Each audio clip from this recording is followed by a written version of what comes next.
Setidaknya, di antara kita semua pasti pernah mematahkan kayu, membengkokkan sendok, atau bahkan mematahkan es ini. Maka kalian sudah pernah melakukan yang namanya bend testing.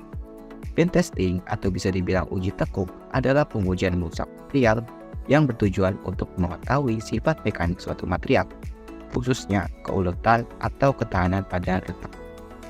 Prinsipnya memberikan gaya tekan maupun pembebanan hingga spesimen mengalami pembengkokan dengan sudut tertentu. Tegangan tarik terjadi di sisi luar lengkungan dan tegangan tekan terjadi di sisi dalam lengkungan. Dengan ini, kita bisa menginterpretasikan hasilnya. Jika spesimen tidak mengalami retakan maupun patahan sampai sudut tertentu, material akan dinilai memiliki ductilitas atau kemampuan bentuk yang baik. Pada pengujian bend testing, teknik pelaksanaan dimulai dari persiapan spesimen sesuai standar dimensi.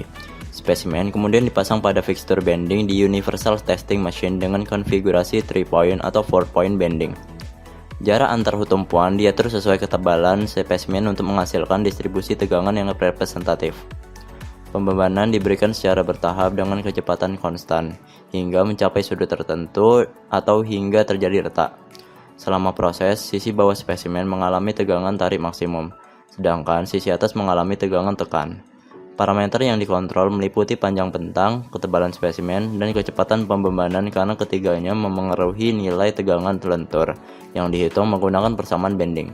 Teknik ini memungkinkan evaluasi keuletan material secara terkontrol atau terstandarisasi.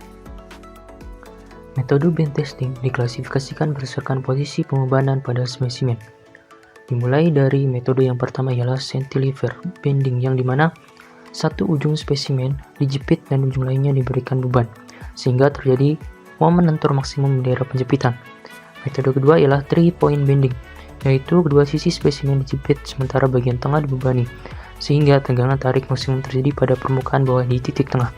Metode terakhir ialah 4-point bending, yang dimana beban diberikan pada dua titik spesimen, hingga kedua titik tersebut mengalami momen lentur konstan tanpa adanya gaya geser.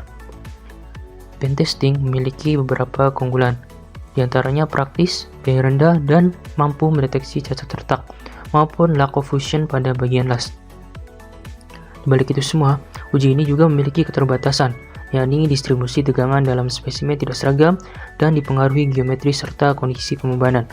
Maka dari itu, uji tekuk hanya digunakan sebagai evaluasi kualitatif dan komparatif, bukan menentukan sifat mekanik fundamental secara presisi. Kemudian, terdapat beberapa keuntungan disertai contoh aplikasi dari keuntungan bend testing itu sendiri. Dimulai dari keuntungan bend test yang pertama ialah evaluasi kualitas las, yang dimana bend testing ini memastikan sambungan tidak retak saat mengalami deformasi. Aplikasinya terdapat pada inspeksi jembatan, pressure vessel maupun pipa minyak dan gas. Keuntungan yang kedua adalah mengontrol kualitas produk rolling yang rawan delaminasi akibat work hardening yang berlebihan dan tidak efektif. Aplikasinya terdapat pada baja hasil hot maupun cold rolling. Pada keuntungan bend testing ini, yang terakhir ialah untuk memprediksi deformasi sebelum fracture atau patah. Pengaplikasiannya sangat umum dalam menguji beberapa paduan baja, aluminium maupun paduan tembaga. Standarisasi bend testing digunakan untuk memastikan bahwa pengujian dilakukan secara seragam, akurat, dan dapat dibandingkan. Standar ini mengatur dimensi spesimen, metode pembebanan, serta cara interpretasi hasil uji. Untuk material logam digunakan standar ISO 7438 yang menerapkan metode 3-point bending guna menentukan kekuatan lentur dan keuletan material. Pada material plastik, standar ASTM D790 dan ISO 178 digunakan untuk menentukan modulus lentur, tegangan lentur, dan regangan lentur dengan metode 3 titik. Sementara itu, untuk plastik dan komposit yang membutuhkan distribusi tegangan lebih merata digunakan standar ASTM D6272 dengan metode 4-point bending. Khusus material komposit berbasis serat, standar ISO 14125 mengatur pengujian lentur 3 dan 4 titik untuk mengevaluasi sifat mekanik lentur secara lebih representatif.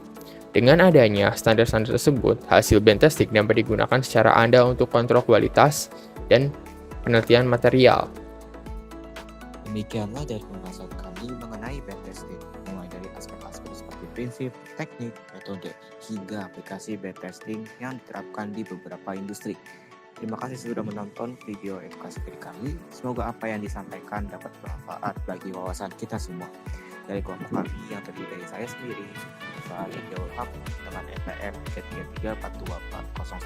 333424018. Saya Fatin Rizky Ramadan dengan NPM 33342400075. Saya Warsidi dengan NPM 333424016. Saya Jafal Ausaf Mardifa dengan NPM 33342400033. Saya Hanif Putra Ramadan dengan NPM 33342400004.